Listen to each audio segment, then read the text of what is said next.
Ultimatum from the stars. The first alien ship appeared over Sydney at dawn. It wasn't subtle.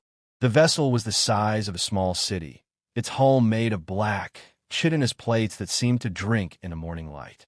The harbor was still shrouded in mist when a shadow fell across the skyline, and commuters stopped mid-step, eyes turned upward in silent disbelief. By the time the sun reached the horizon, there were hundreds of them, hovering above Earth's major population centers, each a dagger aimed downward. Inside the United Nations bunker beneath Geneva, the air was thick with tension. Representatives from every nation sat shoulder to shoulder at the circular War Council table, their faces illuminated by the ghostly blue glow of the main holoscreen. The Vra'kash had finally revealed themselves. The image that flickered into existence was grotesque, an alien monarch sitting on a throne of twisted metal and bone. The Vra'kash King's features were angular and predatory, his eyes like pools of molten gold, his mouth lined with jagged, needle-like teeth. He wore no crown. He didn't need one. The authority in his voice was crown enough. People of Soul, the translation AI spoke in a cold monotone. You have been found. You will surrender your world, your weapons, and your resources to the dominion of Vra'kash.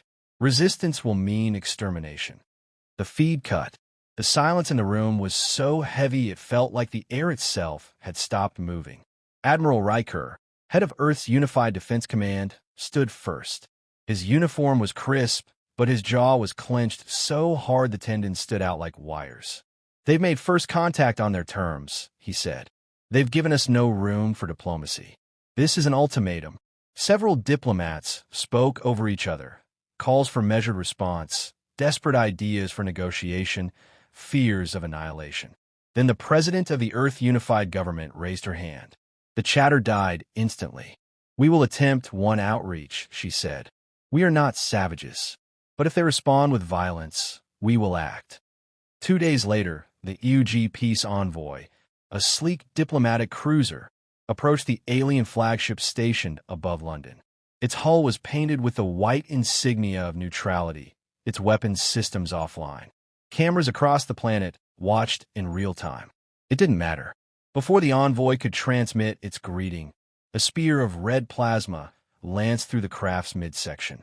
The ship split apart, venting fire and debris into the upper atmosphere. The explosion lit the sky over England like a second sunrise. Millions saw it live. Any hope of avoiding war died in that moment. By nightfall, humanity had shifted gears entirely. In Detroit, factories that had been manufacturing electric vehicles for decades retooled overnight to produce railgun cannons. In Osaka, engineers stripped experimental particle accelerator designs for use in orbital defense satellites. In Johannesburg, civilian militias drilled in the streets, their rifles old, but their resolve unshakable. The alien fleet moved with terrifying precision. Drop pods, each the size of a building, descended into remote regions, probing, testing defenses. Recon satellites caught glimpses of Vra'kash ground forces, tall, armored creatures with multi-jointed limbs and biomechanical weapons that seemed to grow out of their own bodies. Admiral Riker convened a second war council. The holoscreens showed heat maps of alien landing zones, Siberia, the Amazon basin, the deserts of North Africa. The choice was obvious. They were targeting humanity's least defended regions first, cutting off resources before striking at cities. They expect us to crumble quickly, Riker said, pointing at the shifting red clusters on the map. They think humans will surrender to preserve our cities.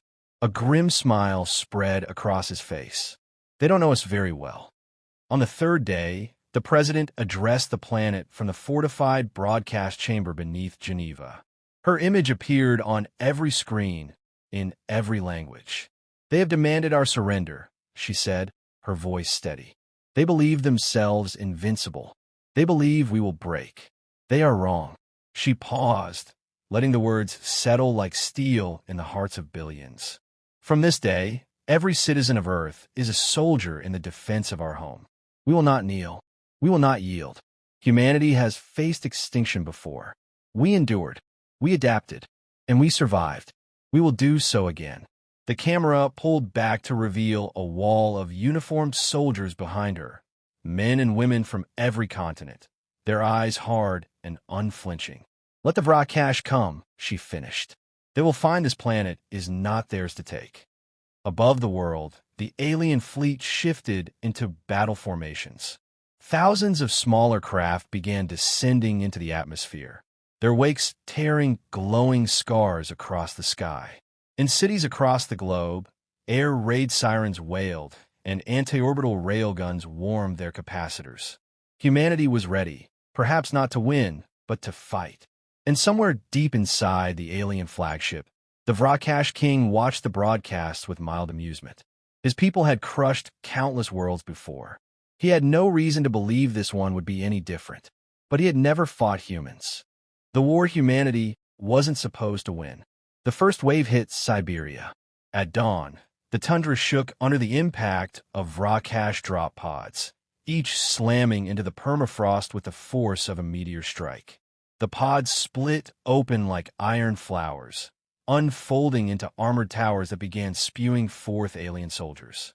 The Vra'kash infantry were monstrous, 3 meters tall, clad in organic exoskeletons that shimmered with dark, wet armor. Their weapons were grown, not forged, living rifles that screeched when fired, spitting bolts of sizzling plasma. The Russian 32nd Mechanized Brigade was the first to respond. Their tanks and artillery opened fire from kilometers away, shells and rockets slamming into the alien positions. But the Vra'kash had energy shields, shimmering fields that bent incoming projectiles aside or vaporized them midair. Still, the humans pressed forward. Infantry squads flanked the drop zones, using trenches and the twisted wreckage of icebound forests for cover. Every meter gained was paid for in blood. Half a world away, the Sahara burned. In the endless sands, Vra'kash assault skiffs skimmed the dunes like hunting beasts, tearing through armored convoys with surgical precision. The African Union Defense Forces fought back with mobile artillery and drone swarms, turning the air into a deadly web of shrapnel and fire. The Vra'kash had expected quick capitulation, human defenders overwhelmed by the shock of their arrival. Instead, they found resistance everywhere. Towns became fortresses, rivers became kill zones, and every road was a potential ambush. In the Amazon basin, thick jungle canopy became humanity's greatest ally. Special forces units stalked alien patrols, using silenced Gauss rifles to pick them off one by one. Mines hidden beneath the roots of massive ceiba trees shredded alien walkers. Their wreckage dragged deeper into the forest to deny recovery. For the first time in centuries, the human race fought as one. In a frozen forward command post in Nunavut, Admiral Riker and his generals studied a flickering holographic map. Alien incursions were spreading across the planet like spilled ink, but human resistance was forcing the invaders to commit more resources than anticipated. "They're spreading themselves thin," said General Han of the East Asia Defense Command. "We can't beat them head-on, but we can bleed them." Riker nodded. "We need to force them into predictable movements. Set traps, make them commit to specific zones. The longer this war drags on, the more we can turn their own tech against them." That was already happening. In underground labs across the globe, scientists worked day and night dismantling alien weapons and armor, reverse engineering what they could. Early prototypes of human-made plasma rifles were already rolling off assembly lines. Improvised EMP grenades, deadly to alien electronics, were being issued to frontline troops. The Vra'kash had centuries of conquest behind them, but they had never faced an enemy that could adapt this quickly. The turning point came in northern Canada. A blizzard had swallowed the tundra, reducing visibility to less than 10 meters. The Vra'kash, confident in their advanced sensors, advanced through the storm in a tight formation. They didn't see the human drones, silent as ghosts, gliding just beneath the wind. At Riker's signal, the drones released their payloads, dozens of weather disruptors, each the size of a basketball. The devices unleashed sudden bursts of supercooled vapor, thickening the storm until even the alien sensors faltered. That's when the Canadians struck. From snow-covered trenches and camouflaged bunkers, railgun crews fired hypervelocity rounds into the disoriented alien ranks. Special forces teams armed with stolen alien plasma rifles emerged from hidden ice tunnels, cutting down the towering soldiers at close range. By the time the storm cleared, the snow was red. Hundreds of alien corpses lay scattered across the frozen plain. The battle was a tactical victory, but the real prize came from one survivor. An alien officer, wounded, his armor cracked, was dragged into a reinforced transport for interrogation. He refused to speak, but Earth's linguists had already begun piecing together fragments of the Vra'kash language from intercepted transmissions. Over days of questioning, and under the pressure of starvation and isolation, the officer finally spoke. The revelation was simple and explosive. The Vra'kash were not a monolithic empire. Their worlds were bound together by the absolute authority of their monarch. If the king fell, the Dominion would fracture into warring clans. Entire fleets would turn on each other in the chaos. The room was silent when the translator finished. "That's it," Riker said quietly. "That's how we end this war." Operation Kingbreaker was born that night.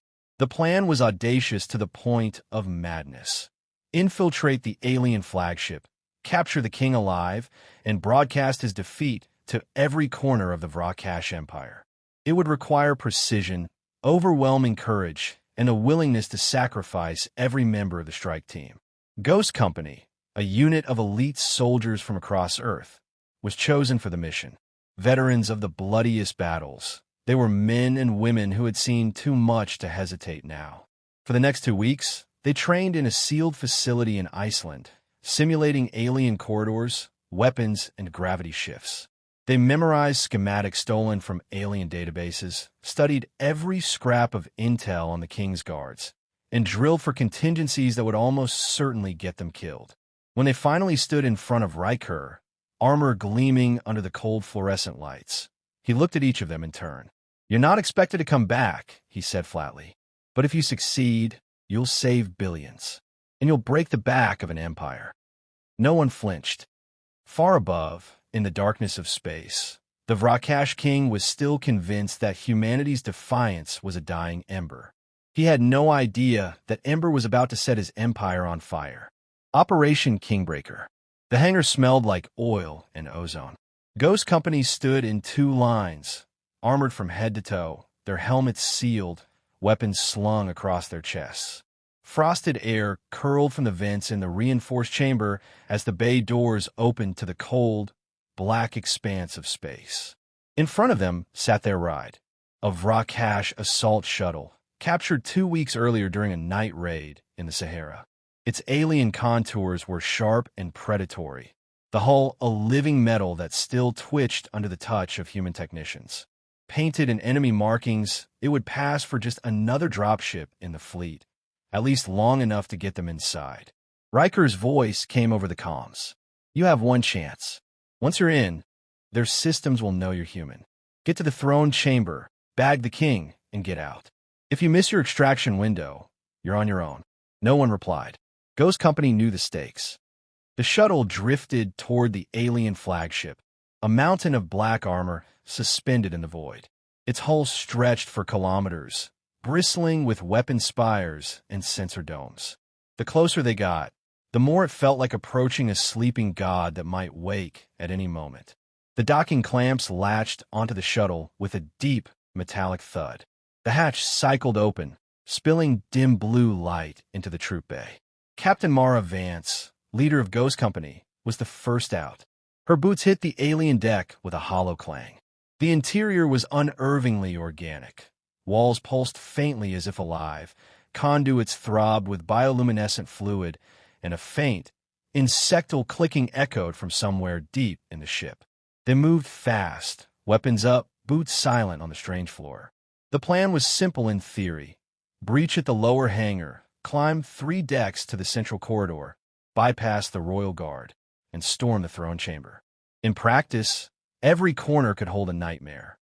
The first contact came in the form of two Vra'kash sentries, hulking soldiers with double-jointed legs and spiked armor plates. They spotted the humans instantly, letting out an ear-splitting shriek. Vance didn't hesitate. Her Gauss rifle spat 3 rounds, each punching through alien armor like wet paper. The rest of the squad followed, the corridor filling with the crack of Gauss fire and the hiss of plasma discharges. When the last sentry hit the deck, they dragged the bodies into a side alcove and kept moving. The clock was already ticking. The corridors narrowed, twisting in ways that defied human design logic. Alien script crawled across the walls in glowing red patterns, some pulsing like heartbeats. Private Ortiz muttered over the comms, "Feels like we're inside a damn beast." He wasn't wrong. Halfway to the throne level, the floor shifted under them, reconfiguring into a steep incline. From above, a cluster of spidery drones descended, limbs tipped with blades. They moved with terrifying speed, scuttling across walls and ceiling alike. EMP. Vance barked. 2 troopers hurled electromagnetic pulse grenades into the swarm. Blue arcs of energy snapped across the walls, frying the drones mid-lunge. Their lifeless shells clattered to the deck. Finally, they reached the grand access ramp to the throne chamber. And waiting there was the king's personal guard. They were unlike the common soldiers, towering biomechanical titans. Their armor fused directly into their flesh, their eyes glowing like molten iron. Each carried a glaive-like weapon that spat plasma from its tip. "Break formation, keep moving," Vance ordered. The next 30 seconds were chaos, blinding plasma bursts, the stench of scorched air, the concussive roar of Gauss rifles. Ghost Company fought like a machine, covering each other's advances, using grenades to blast open gaps in the guard line. Vance herself took down the last Titan with a point-blank railgun shot to the chest. The alien fell backward, shaking the deck as it crashed down. The throne chamber doors loomed ahead, 5 meters tall, carved from black alloy streaked with silver veins. The team placed breaching charges along the seams, took cover, and detonated. The explosion echoed like thunder, and the doors blew inward. Inside, the Vra'kash King rose from his throne. Up close, he was worse than the broadcasts. His frame was lean and predatory, his armor etched with alien runes, his crownless head lined with bone ridges. His molten gold eyes locked on the intruders with cold fury. He spoke in his language, a stream of hissing consonants and guttural clicks. The translator in Vance's helmet rendered it in a chilling monotone. "Humans, you bring death into my house. Only yours," Vance shot back. The king moved fast, faster than anything his size should. His arm unfolded into a living weapon that spat a bolt of plasma, grazing Sergeant Hale's shoulder and sending him spinning to the deck. The rest of Ghost Company poured fire into the king, his armor flaring with shield energy. Vance closed the gap, slamming a neural disruptor into his chest plate. The device hissed as it discharged, sending waves of electric agony through his nervous system. The king roared, lashing out, but his movements grew sluggish. 2 troopers slammed shock restraints on his limbs, locking them in place. "Package secured," Vance breathed into the comm. From somewhere deep in the ship, alarms began to howl. The deck shuddered under their feet as the flagship's weapons came online. "Move!" They retraced their path in a dead sprint. The king's restrained form dragged between 2 troopers. Plasma blasts tore chunks out of the walls behind them as alien reinforcements poured in. They burst back into the hangar just as their stolen shuttle descended from its hiding spot. The bay doors slammed shut behind them, sealing off the pursuing aliens. The shuttle roared away from the flagship, weaving through the crossfire of human and alien warships. Outside the viewport, the massive alien vessel took a direct hit from an Earth orbital railgun, its outer armor fracturing in a bloom of white fire. On board, Ghost Company stood in the troop bay, breathing hard. The king lay at their feet, still conscious but silent, his molten eyes burning with hate. Vance stared down at him. "Welcome to Earth," she said coldly. They had done the impossible. Now came the part that would break an empire. The streets of victory. The shuttle came down over New York through a bruised sky. Beneath it, the city was scarred. Towers blackened by fire, streets cracked and cratered, the ruins of alien skiffs smoldering between shattered cars. Yet the people were still there. They lined the avenues, packed shoulder to shoulder, waiting. Some held flags from their home nations. Others carried nothing but their voices, ready to roar. Ghost Company disembarked first, armor scorched and dented, weapons slung. Between them, bound in shock restraints and chains forged from reforged alien whole metal, walked the Vra'kash King. His posture was straight despite his wounds, molten gold eyes scanning the sea of human faces without a flicker of fear, or so he wanted them to think. The crowd erupted. The roar was like a living thing, rolling through the canyon of skyscrapers, shaking the air itself.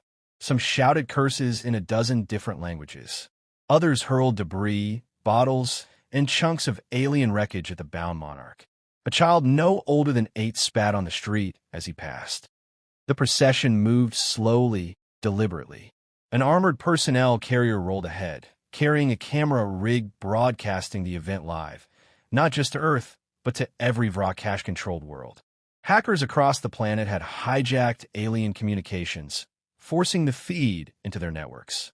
The image they sent was simple. The invincible king of the Dominion, chained, beaten, dragged through the streets of a planet that had refused to kneel. On the other end of that signal, billions of alien subjects watched in silence. Some in awe, some in disbelief. And on more than a few worlds, in hidden cellars and underground tunnels, those watching began to cheer. At the head of the convoy, Admiral Riker stood in an open-top command vehicle, his hand resting on the hilt of his sidearm. He leaned toward the comms officer beside him. "Are we live?" "Yes, sir." "Every channel, every world." Riker nodded once. Then he turned to the camera and spoke, his voice carrying the iron certainty of a man who knew the galaxy was watching. "To the people of Earth, this is what happens when you demand war with humanity. To the subjects of the Dominion, your king is not invincible. His fleets are not invincible. He can be beaten, and you can be free." He let the silence stretch for a moment, letting the image of the chained king speak louder than any words.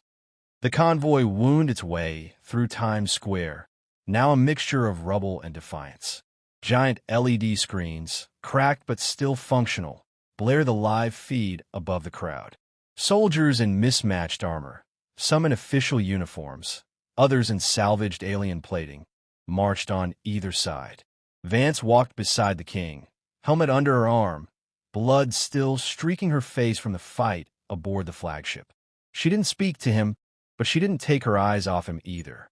At one point, the king finally broke his silence. "You believe this humiliation will break me," the translator whispered in her ear. "But I am more than flesh. My people will burn your world for this." Vance didn't slow her pace. "They already tried," she said. "Didn't work." By the time they reached the steps of the old United Nations building, rebuilt as the Earth Unified Government Hall, the crowd was a living tide. Riker signaled the guards. The king was shoved forward, up the cracked marble stairs, until he stood at the top. Cameras swarmed him from every angle. "Remove the restraints," Riker ordered. The guards hesitated. "Sir, you heard me. Let him stand on his own. Let them see him without chains and still powerless." The restraints hissed open. The king stood tall for a moment, flexing his hands. Then he looked out over the crowd, and something shifted in his gaze. Not fear, but the dawning realization that he was not facing a single army or even a single planet. He was facing humanity. All of it. United. The president stepped forward, her voice amplified over the roaring crowd. "On this day, we declare victory, not only for Earth, but for every world that has suffered under the Dominion. The chains you see today are not for one man. They're for an empire built on conquest and terror. And they are breaking." The crowd's roar peaked, drowning out everything. In orbit, the alien fleet, already in disarray after the loss of its king, began to fracture. Some ships fled immediately. Others received transmissions from their homeworlds. Revolts had begun. Garrisons were under siege. Supply lines had collapsed. The empire was coming apart in real time. The king was taken inside under heavy guard, but the broadcast continued for hours, showing the celebrations in cities across Earth and the uprisings lighting up alien worlds like stars. That night, in a quiet corner of a rebuilt pub in Lower Manhattan, Ghost Company gathered around a scarred wooden table. They drank in silence for a while, the adrenaline finally fading, replaced by the weight of everything they had seen and done. Vance raised her glass. To the ones who didn't make it back. The others lifted theirs. Riker entered then, still in uniform, and set a datapad on the table. Transmission just came through from our allies on Kether Prime, he said. They're flying our flag over their capital. No one cheered. No one had the strength left. But every single one of them smiled. Outside, New York burned with light, not fire, bonfires in the streets, music, voices raised in victory. Somewhere above, the wreckage of the alien flagship still orbited, a dead monument to what had been attempted and failed. Humanity had not started this war, but they had finished it. And somewhere in the galaxy, every would-be conqueror who saw the footage of the king's humiliation understood one thing. Earth was not prey.